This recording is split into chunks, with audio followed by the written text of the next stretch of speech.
जय Hind everyone. So next video को देखते हैं। यहाँ पे 10 एरियाज़ को कवर करेंगे, 10 MCQs को बेसिकली कवर करने वाले हैं।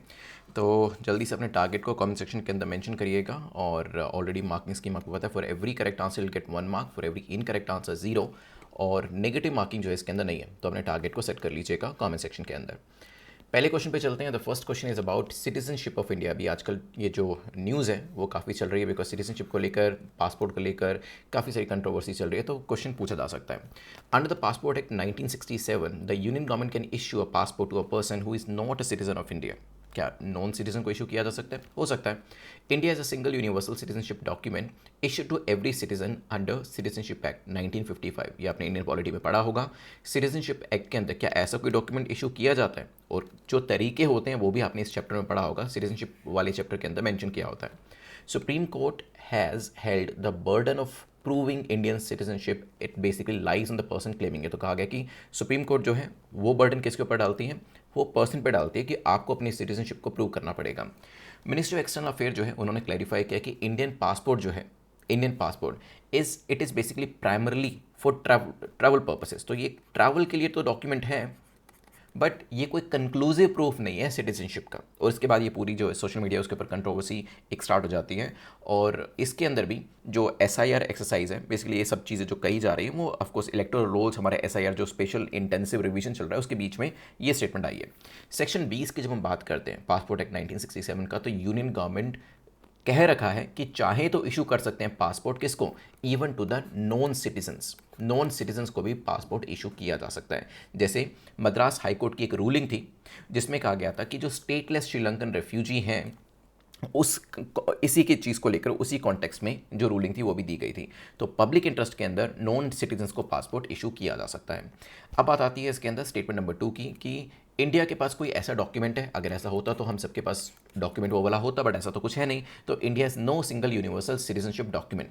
Citizenship is proven through contextual document, जैसे आपका बर्थ कहाँ पर हुआ, ठीक है, पेरेंटेज कहाँ का है, नेशनैलिटी, ये सब सिटीजनशिप के एक्ट के अंतर्गत आती है। और आपने सिटीजनशिप एक्ट में पढ़ा भी होगा कि बाय बर्थ, बाय रजिस्ट्रेशन, ऐसे कुछ तरीके दिए गए हैं कि आप इस तारीख से पहले पैदा हुए या बाद में पैदा हुए।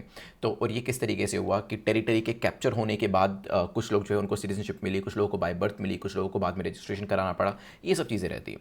सुप्रीम कोर्ट ने क्या ऐसा कहा कि बर्डन ऑफ प्रूफ सिटीजनशिप के का सिटीजन के ऊपर रहता है? तो सरबंदा सोनोवाल जो एक्स CM भी रह चुके हैं, तो उनका एक केस था यूनियन ऑफ इंडिया के खिलाफ 2005 के अंदर, और सुप्रीम कोर्ट ने इसके अंदर कहा था कि जो सिटीजनशिप प्रूव करने का जो बर्डन रहता है वो व्यक्ति के ऊपर खुद ही रहता है। तो कल को अगर XYZ किसी को भी क्वेश्चन पूछा जाता है कि अपनी सिटीजनशिप को प्रूव करो, तो उनको खुद करना पड़ेगा यहाँ पर, ठीक है। पासपोर्ट एक स्ट्रॉन्ग एविडेंस ज़रूर है नेशनैलिटी का, ठीक है, ऐसा मेनका गांधी केस 1978 में भी इनडायरेक्टली बताया गया, but it is not a definitive proof, ये भी ध्यान रखिएगा। ऐसे बहुत सारे दूसरे केसेस भी हुए जिसमें बताया गया कि it is of course a very important document for the nationality, of course it is an important document, but citizenship को कंक्लूसिवली प्रूव करने के लिए ये डॉक्यूमेंट नहीं है, ठीक है। तो करेक्ट आंसर 1 और 3 यहाँ पर हो जाएगा, बी हमारा करेक्ट आंसर है। चलते हैं नेक्स्ट क्वेश्चन की तरफ, जो कि है हेमिस फेस्टिवल को लेकर रिसेंटली न्यूज़ में था, ये किसके साथ एसोसिएट करता है? पहला है हार्वेस्ट फेस्टिवल है of the Apatani tribe Arunachal Pradesh से, और वैष्णवाइट फेस्टिवल है जो कि सेलिब्रेट किया जाता है at the Satras of Majuli, जो आपके आइलैंड है Assam. Then the birth anniversary of Guru Padma Sambhava at Hemis monastery Ladakh के अंदर।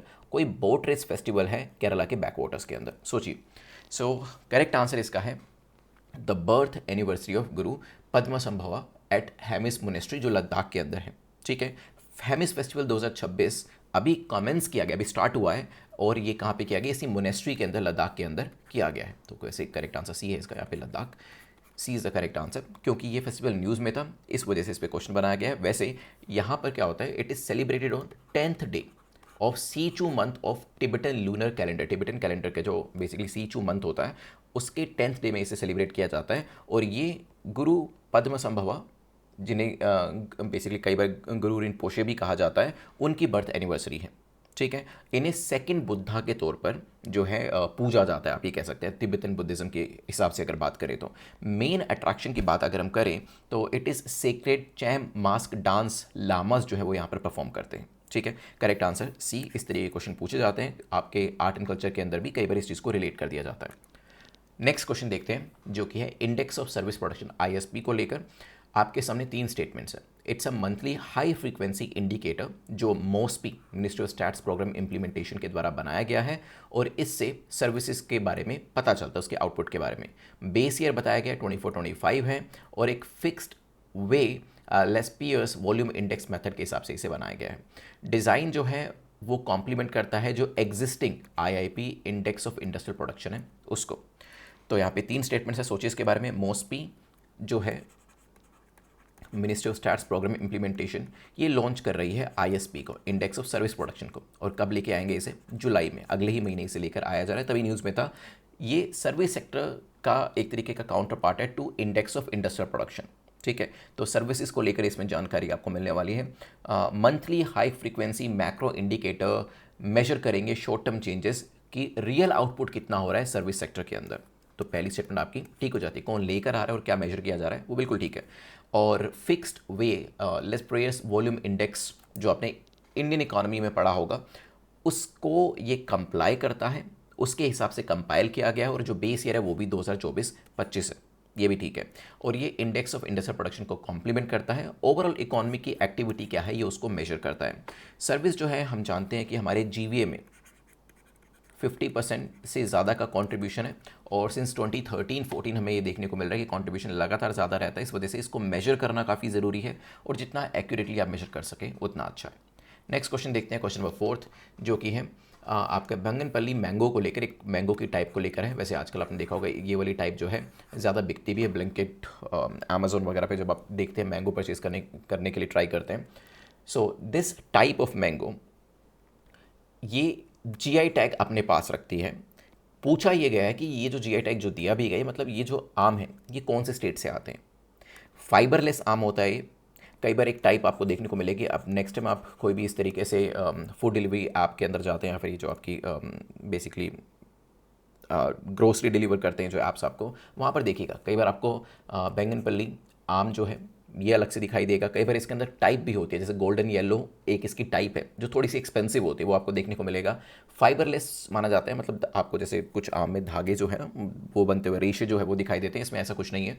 सो एक सुपीरियर टाइप मानी जाती है मैंगो की। और ये आपको बैंगनपल्ली जो जगह है आंध्र प्रदेश के अंदर, वहाँ पर इसकी पैदावार होती है। ठीक है, वहीं से ये फेमस है और जीआई टैग भी मिला हुआ है।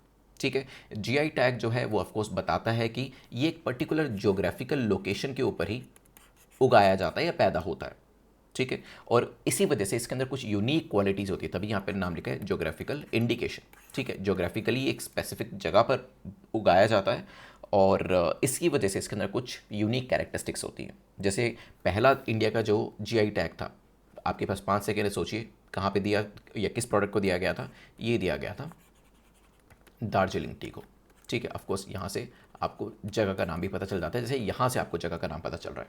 ठीक है, तो जीआई रजिस्ट्री जो है वो चेन्नई के अंदर हुई। प्रोटेक्शन जो है 10 सालों के लिए दिया जाता है और फिर उसे बाद में रिन्यू भी कराया जा सकता है। जैसे अल्फोंजो है वो भी एक आम की ही टाइप है महाराष्ट्र से, तो वहाँ से ही उसे जीआई टैग मिला हुआ है। नेक्स्ट चलते हैं, यहाँ पर 3 स्टेटमेंट्स हैं with reference to criminalization of politics in India. 3 statements आपके सामने। पहला है रीसेंट रिपोर्ट जो है उसने बताया है क्रिमिनल केसेस को अगर हम देखें कि राज्यसभा एमपीज जो है उनके अगेंस्ट में देयर इज दिस रिपोर्ट, और ये एडीआर और नेशनल इलेक्शन वॉच के द्वारा निकाली गई है। ठीक है, तो रिसेंटली एक रिपोर्ट इस तरीके से क्या निकली है, may be under section 8 of representation of people act 1951 candidate disqualify हो जाता है जब भी उस पर क्रिमिनल चार्जेस लगते हैं। यहाँ पे ध्यान रखिएगा, ये वर्ड काफ़ी इंपॉर्टेंट है, मेयरली।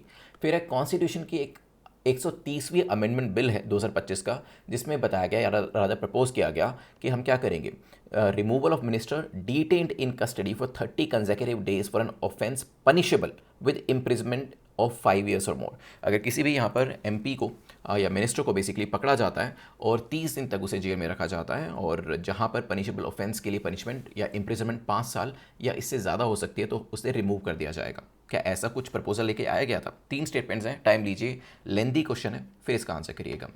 रिपोर्ट ने अभी एक डेटा दिया है जिसमें कहा गया कि 31% सिटिंग राज्यसभा एमपी जो है वो किसी न किसी क्रिमिनल केसेस के अंदर उनका जो कोई ना कोई केस या मुकदमा जो है वो चल रहा है, ठीक है। सो डिक्लेयर्ड क्रिमिनल केसेस के अंदर उनका नाम है। 16% जो है वो सीरियस चार्जेस को फेस करें, जहाँ पर जो एक्यूजेशंस उनके ऊपर लगाए गए हैं वो काफ़ी सीरियस नेचर के हैं, ठीक है। और यहीं से फिर बात उठ जाती है क्रिमिनलाइजेशन ऑफ पॉलिटिक्स की। और इस तरीके का डेटा जो है वो न्यू ने, नेशनल इलेक्शन वॉच, शॉर्ट में न्यू कह सकते हैं, इन्होंने और ADR ने यहाँ पर रखा है। तो पहली स्टेटमेंट आपकी ठीक हो जाती है, ठीक है।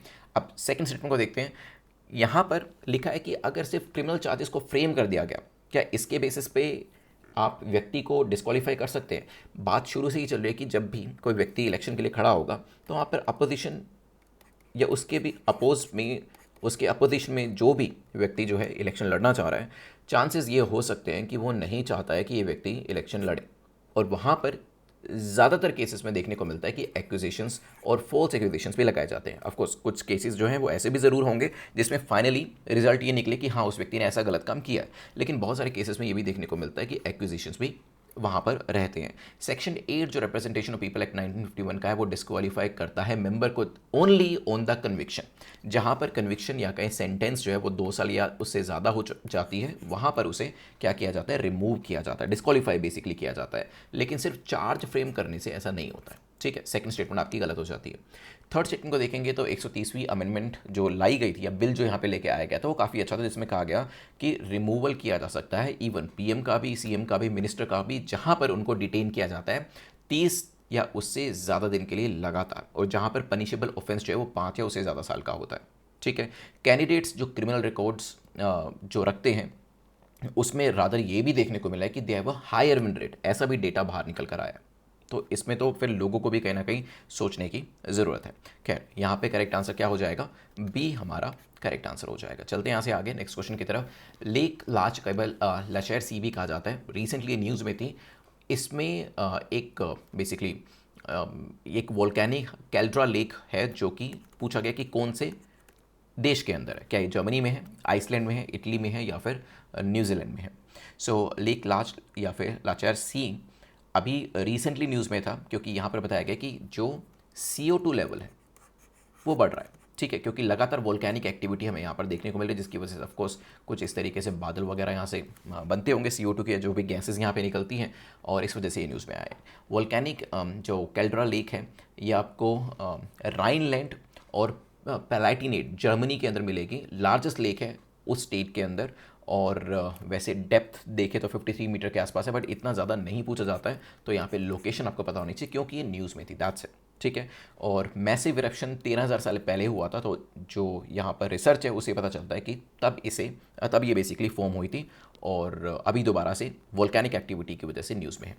नेक्स्ट देखते हैं जो कि AWAC को लेकर है, Netra airborne early warning and control system को लेकर 3 स्टेटमेंट है। पहली है ये एक एयरबोर्न रडार है और एक कमांड प्लेटफॉर्म है जो कि बनाया गया है एम्ब्रियर EMB 145 एयरक्राफ्ट में। काफ़ी सारे एयरक्राफ्ट में देखा होगा कुछ इस तरीके से छतरी सी बनी होती है, तो वो क्या है, वो बेसिकली रडार का काम करती है, इन्फॉर्मेशन गैदरिंग का काम करती है।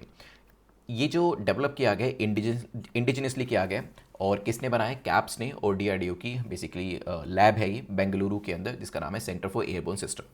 इसके डेवलपमेंट के बाद इंडिया 5वां ऐसा देश बन गया है जिसके पास ये कैपेबिलिटी है। सोचिए कैसा है, नेत्रा करके हमारा सिस्टम तो है, AWAC का ही सिस्टम है, जिसे हम कहते हैं आई इन द स्काई।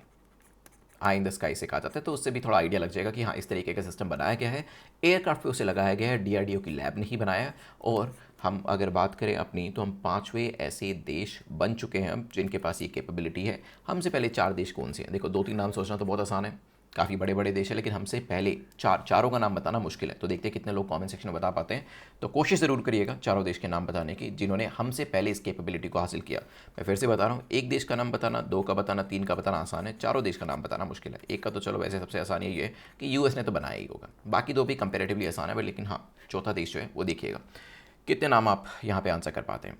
चलते हैं यहाँ से आगे, क्वेश्चन नंबर 8 को देखते हैं। IB की बात करिए, इंडिया का जो इंटरनल सिक्योरिटी है और डोमेस्टिक इंटेलिजेंस एजेंसी है, ये किस मिनिस्ट्री के अंतर्गत आता है।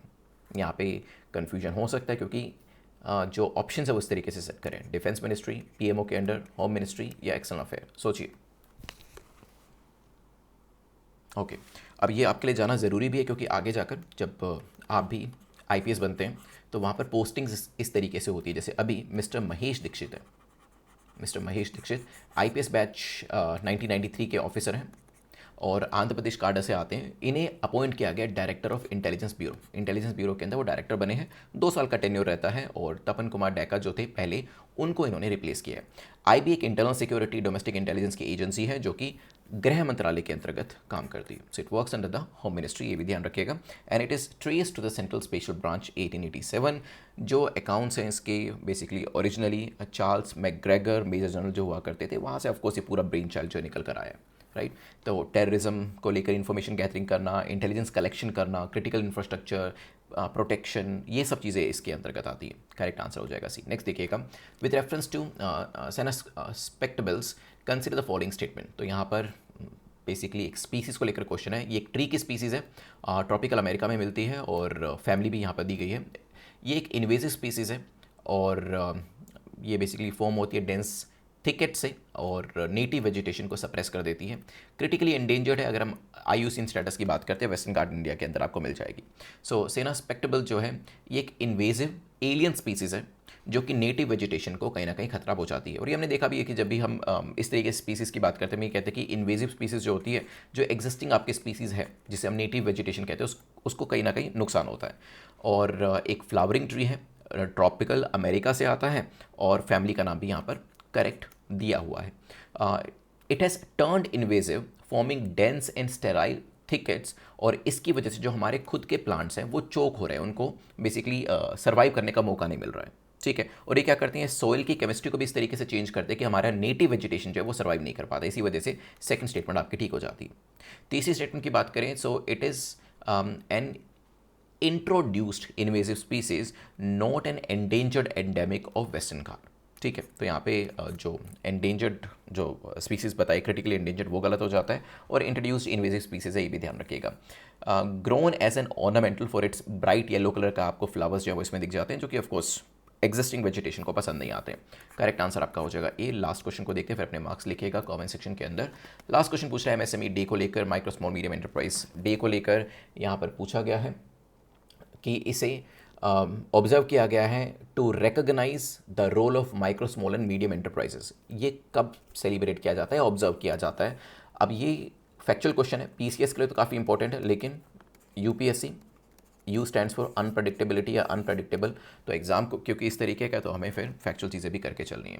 तो अभी हाल ही में 27 जून को president presided over the MSME day 2026 और इस बार बेसिकली उद्यमी भारत जो था वो साथ में नाम लिखा हुआ था और ये जो डॉक्टर अंबेडकर इंटरनेशनल सेंटर इन दिल्ली में, वहाँ पर इसे प्रिसाइड किया गया था। MSME डे जो है सेलिब्रेट किया जाता है हर साल 27 जून को ही और ये UN जनरल असेंबली ने 2017 में डिक्लेयर किया था, ठीक है। क्योंकि MSME का रोल काफ़ी इंपॉर्टेंट है और इंडिया के लिए तो काफ़ी इंपॉर्टेंट है, ग्रोथ के लिए, इनोवेशन के लिए, एम्प्लॉयमेंट के लिए, एक्सपोर्ट्स के लिए और इंक्लूसिव डेवलपमेंट के लिए, ठीक है। सो अनाउंसमेंट्स भी यहाँ पे कुछ करी गई NSIC के अपग्रेड को लेकर और कुछ GI टैक्स को लेकर, भाषिनी जो याद करिएगा हमने कुछ दिन पहले पढ़ा था उसको लेकर, ये कुछ चीज़ों को लेकर यहाँ पर अनाउंसमेंट भी करी गई है। सो 10 क्वेश्चन हमने कंप्लीट करे हैं। जल्दी से कमेंट सेक्शन के अंदर अपने स्कोर को बताइएगा और फिर हम कल मिलते हैं कुछ नए 10 एरियाज़ के साथ। Thanks for watching. जय हिंद।